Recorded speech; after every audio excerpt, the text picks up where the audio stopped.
So just putting this team together, I mean, what did you guys kind of go into? And our coach said you wanted to build it in the image of the Grizzlies and what they were doing, but what specifically did you guys do? For sure, yeah. So we joke a lot that we're bringing grit and grind back, but it's really true. Definitely going to be a defense-first team.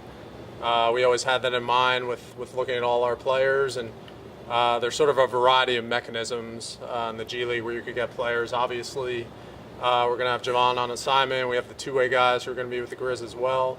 And we have the 4 affiliate players who are in Grizzlies training camp. So those are sort of the main pieces, and then just filling around that. But again, that grit and grind mantra definitely played into all our decisions. I know for the Grizz it was we're going to try to play defense to stop the high-scoring teams. I feel like that's even bigger in the G League, right? Is more high-scoring. So I mean, how big of a challenge is that for you guys down here? Yeah, it's definitely a challenge. We've been working on that in camp all the time. The G League is actually a faster-paced league than the NBA, believe it or not. So there's definitely a lot of scoring, up and down, transition. I mean, coach has really been hammering transition defense throughout all of training camp and practices, and that's been a huge emphasis for us. The analytics are obviously a big deal in the NBA, but when you try and transfer that to the G League, can you do that to a great extent, or is there so much movement within the G League that it's kind of hard to capture data where you really know what you're looking at? Right. So, I mean, for instance, we don't have the camera data like we do in the NBA, the sport view stuff, which is huge, but you can still do sort of a lot of box score analysis, evaluating players, teams, all that. There is a lot of turnover, like you mentioned, but at the same time, you can still do a lot of lineup analysis. There's some consistency. I mean, there is some movement, but at the same time, like most teams will have sort of their main pieces throughout the year. So there's definitely still a lot of analysis you can do. There's been a lot of transitions from last year to this year. How's the transition been from Coach Cyprian to Coach Jones?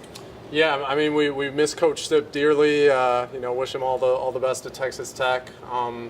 That being said, I mean, Coach Jones has been great. He's got a really varied background, so he was actually in a similar seat to me last year, being the GM of Iowa, which was Minnesota's affiliate. He has former G League head coaching experience. He actually won a title in the past. He's got pro personnel experience on the NBA side, and he was an assistant coach in the NBA as well. So he has a really varied background, and that shows on the floor. And how has the roster transition been?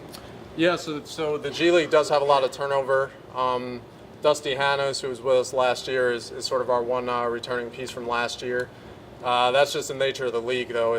There's a lot of transition, both going into the season and throughout the season. But training camp's been great. It's really been a period for the guys to get to know each other, play together, all that. So. Dan, how are you going to make that defensive first mentality work in a league where it's who can make the most layups in a ball game? Offense is big. Yeah. I mean, we want to kind of be unique in that sense. I mean, it's like I said, it's definitely a fast-paced, sort of offense-centric league, but. Again, we're really trying to match the Grizzlies' mantra in all ways, so defense is definitely going to be the priority for us.